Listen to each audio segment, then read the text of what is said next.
बिस्मिल्लाहिर्रहमानिर्रहीम। अस्सलातु वस्सलामु अलैका या सय्यदी या नबी अल्लाह व अला आलिका व अस्हाबिका या सय्यदी या नूर अल्लाह।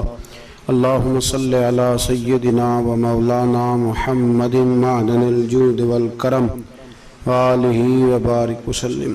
तमाम तारीफ़ें हम्द व सना अल्लाह ताला जल्ल मजदुहुल करीम के लिए, हर किस्म के दुरूद व सलाम नबी मुहतरम शफ़ी मुख्तशम आक़ाए कुल ख़त्म रसूल दाना सुबुल अहमद मुज्तबा जनाब हज़रत मुहम्मद मुस्तफ़ा आला तहियत व सना की ज़ाते वाला सिफ़ात के लिए हम्द व सलात के बाद इन दिनों में सय्यदुश्शुहदा हज़रत सय्यदना इमाम हुसैन रज़ी अल्लाह ताला अन्हु की याद बड़ी कसरत से मनाई जाती है। अल्लाह ताला मुसलमानों को इमाम हुसैन का सच्चा प्यार अता फरमाए। अहले बैत नबुव्वत की जो मोहब्बत है वो ईमान का हिस्सा है। इसको तकरीरी जुमला ना समझे, ये कुरान और सुन्नत का हुक्म है कि नबी पाक अलैहिस्सलाम के सहाबा से और हुजूर के अहले बैत से मोहब्बत रखना ज़रूरी है। जो नबी पाक अलैहिस्सलाम के सहाबा और अहले बैत से प्यार करे, नबी पाक उससे प्यार करते हैं। और जो माज़अल्लाह सुम्मा माज़अल्लाह इनसे बुग़्ज़ रखे, हुजूर उससे इजहार बेजारी फरमाते। सहाबा ने पूछा कि हुजूर कोई ख़ास भी हैं करीबियों में, करीबियों में कोई ख़ास भी हैं? तो नबी पाक अलैहिस्सलातु वस्सलाम ने फरमाया, हाँ मेरे ख़ास हैं अली, फातिमा, हसन और हुसैन। फरमाया ये मेरी अहले बैत है, इससे प्यार करते रहना। इनसे किस तरह प्यार कैसे करना है? नींद आ रही है? प्यार कैसे करना है? अल्लाहु अकबर। दो किस्म के प्यार करने वाले हैं अहले बैत से, खास तवज्जो करें। दो किस्म की, एक ने अहले बैत की शहादत को तमाशा बना दिया है। वो कहते हैं यकम मुहर्रम से पहले नाच गाना देखो, तमाशा करो, मौज करो। 10 यकम मुहर्रम से 10 मुहर्रम तक बस मुसलमान हो जाओ और चौक में खड़े होकर इमाम हुसैन की शहादत का तमाशा बनाओ। एक शख्स से मैंने पूछा, तू वहां क्यों गया था? कहने लगा मैं तो तमाशा देखने गया था। अब यकीन करें मेरे खून को जोश आया, खून को। मैंने कहा यार उन्होंने इमाम हुसैन की शहादत को तमाशा बनाया और तू तमाशबीन बन गया। समझ नहीं रहे कौन ये कोई तमाशा है? और सर पे टोपी कोई नहीं, चेहरे पे दाढ़ी कोई नहीं, बाल बढ़ाए हुए हैं, बाजारी लोगों की तरह गलों में कपड़े डाले, मिंबरों पे नाचते फिरते हैं। ये लोग अहले बैत का नाम लेंगे जिनकी शक्लें इस काबिल नहीं। ये लोग अहले बैत का जिक्र देखे आपने? ये सोशल मीडिया आया तो मुझे भी देख कुछ मकरू चेहरे देखने का मौका मिल गया, वरना मैं बाज रहता था। आप यकीन करें वो शक्लें इस काबिल हैं कि इमाम हुसैन का नाम लें।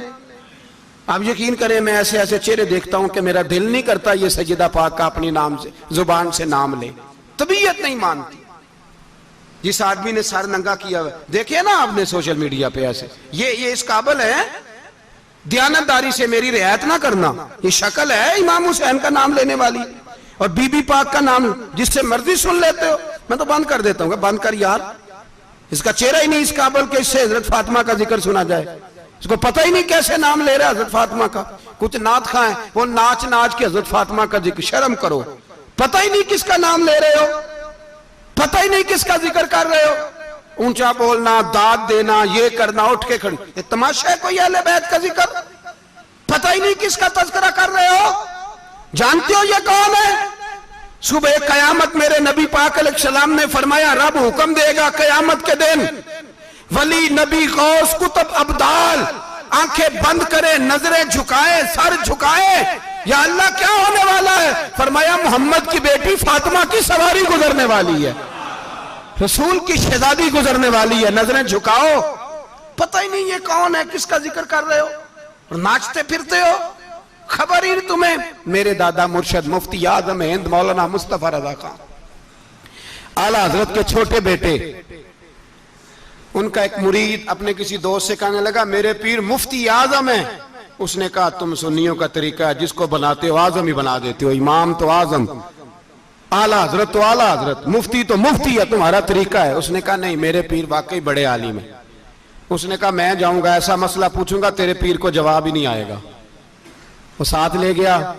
जब सरकार मुफ्ती आजम की खिदमत में, आला हजरत के बेटे वो भी छोटे वाले, तेरी नस्ल पाक में है बच्चा बच्चा नूर का, छोटे बेटे आला हजरत के, बैठक में बैठे थे तो वो आ गया इतराज करने वाले को लेके, आपका मुरीद पूछ ले जो मसला पूछना है। बैठक के दो दरवाजे थे, एक बार खुलता था एक घर में।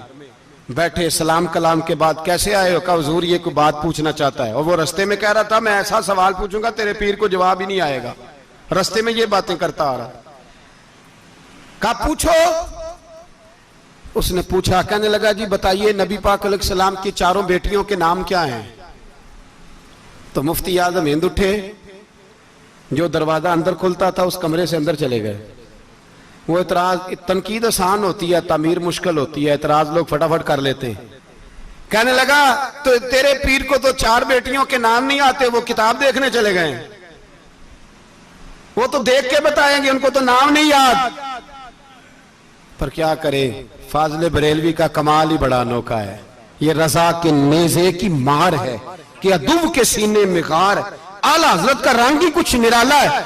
शहजादा आला हजरत वापस आए, सर पे इमामा है और दाढ़ी से पानी के कतरे गिर रहे हैं, और आके खड़े हुए तो फरमाने लगे मैं वुजू करने गया था, मैंने नबी पाक की बेटियों के नाम कभी बगैर वुजू के जुबान से अदा ही नहीं किए, मैं वुजू करने गया था।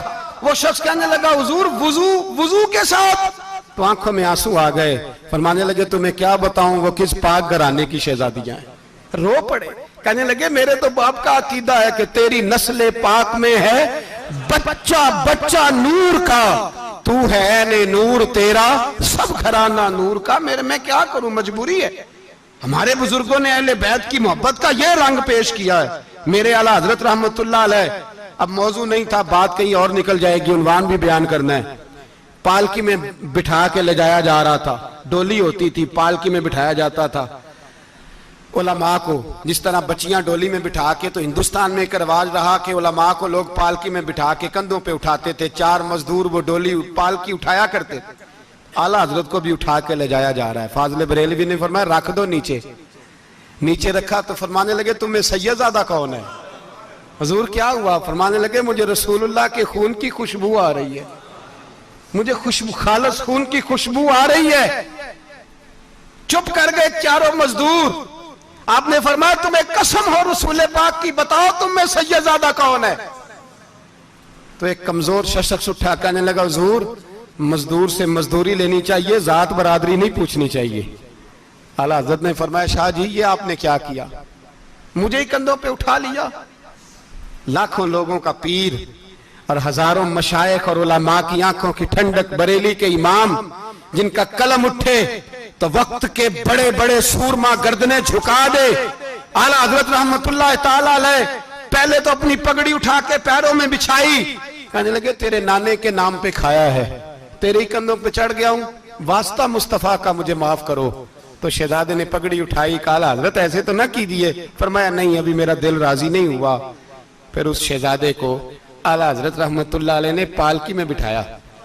शहजादा सैयदजादा मजदूर है, बज़ाहिर पढ़ा लिखा नहीं, गरीब है, उनको पालकी में बिठाया और फरमाया एक तरफ से मैं उठाऊंगा, एक तरफ से मेरा बेटा हुज्जतुल इस्लाम हामिद रजा उठाएगा, एक तरफ से मलकुल उलमा मौलाना जफरुद्दीन बिहारी बुखारी की शरह लिखने वाला उठाएगा, एक तरफ से फिका हनफी का इंसाइक्लोपीडिया बाहर शरीयत लिखने वाला मुफ्ती सदरुल शरिया मौलाना अमजद अली आजमी उठाएंगे। चारों ने जब उठाया वो जा रहे थे तो मौलाना हसन रजा फाजिल बरेलवी फरमा रहे थे बेअदब गुस्ताख फिरकों को सुना दे ए हसन, बेअदब गुस्ताख फिरकों को सुना दे ए हसन। यूं कहा करते हैं सुन्नी दास्तान अहले बैत, यूं कहा करते हैं सुन्नी दास्तान। ये हमारा तरीका है रसूलुल्लाह से प्यार करने का, ये हमारा तरीका है अहले बैत से। ये क्या मोहब्बत हुई। यकम मुहर्रम से 10 मुहर्रम तक बाजारी लोग खड़े कर दिए और कहा अहले बैत का जिक्र करेंगे। और ज़ैनब पाक का नाम लेंगे और सकीना पाक की, ये लोग पाक करेंगे जिनका लबो लहजा बाजारी है, ये गुफ्तगू करेंगे। और बहुत सारे हमारे लोग देखने चले जाते हैं। और मुझे शिकवा है अपने दोस्तों से भी, ये चुप करके बैठे रहते हैं मुहर्रम के दिनों में, आपका कोई ताल्लुक नहीं इमाम अली मकाम के साथ। कल भी रोजा रखेंगे इंशाअल्लाह, परसों भी रोजा रखेंगे, और हम इमाम हुसैन का दिन इस तरह मनाएंगे कि रोजाना कुरान पाक की तिलावत करेंगे। हम इमाम अली मकाम की याद इस तरह मनाएंगे कि हुसैन तूने जिस सजदे में सर कटाया था 9-10 को ज्यादा सजदे करेंगे, और तूने जो कुरान पाक नेज़े की नोक पे भी जारी रखा, हम भी 9-10 मुहर्रम सारा कुरान पढ़ के गुजार देंगे। और इमाम अली मकाम की फिक्र को समझे, सोच को समझे। मैं मजमून सारा बयान करना चाह रहा था, पर अब मुझे लौटना पड़ेगा। अहले बैत का प्यार ईमान का हिस्सा है। ईमान का, अगर अहले बैत से मोहब्बत ना हुई, सहाबा का प्यार ना हुआ, तो ईमान काबिल कबूल नहीं। कुछ लोग बड़े होते हैं इसलिए कि उनका बाप बड़ा होता है, बहुत बड़े बाप का बेटा है जी, तो खुद क्या है जी, ये इमाम हुसैन बहुत ही बड़े बाप के बेटे थे, बहुत ही बड़े बाप के, बहुत ही बड़े बाप। मौला अली शेर खुदा रदी अल्लाह ताला, वाकई हजरत अली जैसा शेर कोई नहीं है, ही कोई नहीं, आएगा ही कोई नहीं, हो ही नहीं सकता, सवाल ही नहीं पैदा होता। अली बहरहाल अली है, अली बहरहाल कोई जोड़ नहीं हजरत अली का, कोई साथ नहीं। मेरे रसूल पाक ने फरमाया यहां भी मेरा भाई है, वहां भी मेरा भाई है। हजरत अली का कोई मुकाबला कर सकता? इतने बड़े बाप का बेटा। हजरत इमाम हुसैन खुद भी बहुत ही बड़े थे, इमाम हुसैन खुद भी अल्लाह जानता है बहुत बड़े थे। कहते हैं गद्दी पे बैठ गया, इसे कोई जरूरत नहीं, लेकिन इमाम हुसैन ने ऐसे नहीं किया। इमाम ज़ैनुल आबिदीन फरमाते हैं मेरे अब्बा जी इमाम हुसैन फर्ज नमाजों के अलावा एक दिन में 100 नफल अदा किया करते थे, और एक रवायत में फरमाते 1000 नफल पढ़ा करते थे। कितने? चलो तुसी 50-50 पढ़ ले, बताओ तो सही ना, कितने? तो ये जो इमाम हुसैन का बड़ा नाम लेने वाले हैं, ये तो इनसे पूछो कि तुम तो नमाजें पूरी नहीं पढ़ते, और इमाम का तो ताल्लुक है नमाज के साथ। 9-10 मुहर्रम की सारी रात इमाम हुसैन क्या करते रहे? बोले, यहां लोग देगे खाते रहते हैं 9-10 की रात, चरगे खाते रहते हैं, सारी रात छोटा गोश्त खा के गुजार देते। इमाम हुसैन रदी अल्लाह ताला अन्हु, भाई अल्लाह तो माना हुआ था, हुसैन पे सबसे ज्यादा राजी था मेरा रब, लेकिन इमाम अली मकाम ने 9-10 की सारी रात का अल्लाह मुझसे राजी हो जा, अल्लाह मुझसे राजी हो जा, अल्लाह मुझ पे रजा नाज़िल कर दे। सारी रात करबला की रेत पे आंसू बहा बहा के सारी रात सजदे में गुजार दी। तू तमाशा करके सो जाता है और कहता मैं बड़ा हुसैनी हूं। इमाम अली मकाम बहुत बड़े थे, इबादत गुजार थे, रियाजत बड़ी करते थे। इमाम हुसैन के घर का काबा था, अपना था। जो शय करीब होती है उसकी कदर नहीं होती। सऊदी अरब में बहुत सारे लोग अभी भी रहते हैं जिन्होंने हज नहीं किया, कहते इधर ही चले जाएंगे। हमारे बहुत सारे पाकिस्तानी जिनकी ड्यूटियां मक्के में लग गई हैं, वो कभी हमें वहां मिलने आए तो हम कहते हैं जनाब आप आते नहीं, कहते हैं आते हैं कभी कभी। उनको हरम शरीफ की वो कदर। लेकिन इमाम हुसैन अली मकाम का किरदार ये था कि मदीने से दोनों भाई मदीने से पैदल जाया करते थे मक्के का हज करने। किस तरह? वो उन्होंने ये नहीं कहा हमें रियाजत की जरूरत नहीं, इबादत की जरूरत नहीं, हम तो हुजूर का खून है, बख्शे बख्शाएं। पैदल मदीने से दोनों शहजादे और इस तरह पैदल जाते थे, एक दफा नहीं, 2 दफा नहीं, 25-25 हज दोनों ने पैदल मक्के जाके अदा फरमाया। 25-25 हज। तुझे कभी तौफीक ही नहीं हुई, तू जहाज पे जाना भी पसंद नहीं करता, तू ख्याल ही नहीं करता कि कितनी कदर है अल्लाह के घर की। 25-25 हज। और सखावत का ये हाल था, सखावत का, कि इमाम ज़ैनुल आबिदीन फरमाते 1 लाख दिनार सवेरे आया। कितना? समझ ले अरबों खरबों रुपए आज के हिसाब से, 1 लाख दिनार। और फरमाते हैं फातिमा के लाल दरवाजे पे बैठ गए पैसे लेके, और लोगों को बुला बुला के नजर दी। फरमाया थोड़े से ले जाओ, थोड़े से ले जाओ, थोड़े से ले जाओ, थोड़े से। फरमाते जोर तक इमाम हुसैन ने लाखों बांट दिए। उठ के अंदर आए तो मैंने कहा अब्बा जी को 1 दिनार बचा लेते। आप जब बाजू उठाते हैं तो आपके कुर्ते पे 17-17 पैबंद लगे हुए हैं, एक कुर्ता ही नया ले लेते। तो फरमाते हैं मेरी तरफ देख के कहने लगे बेटे, ये नहीं कहा कि मैं ले लेता कुर्ता, लफ्जों पे गौर करना। फरमाने लगे बेटे अगर तू पहले बताता तो फिर मैं सोचता, पहले बताता तो फिर भी मैं, ये नहीं कहा रख लेता, फिर भी मैं सोचता रखना है कि नहीं। इमाम हुसैन ने सखावत की, इबादत की, रियाजत की, कुरान पढ़ा, तिलावत की, दरगुजर किया, प्यार किया।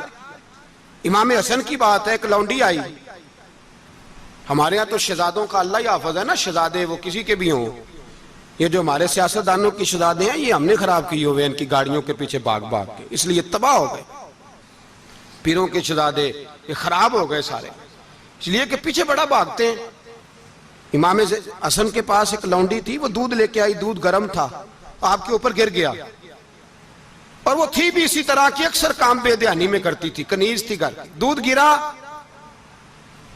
तो वो कांपने लगी कि मैंने कई गलतियां की, अब तो बहुत सख्त गलती है, गर्म दूध इमाम पे पड़ गया।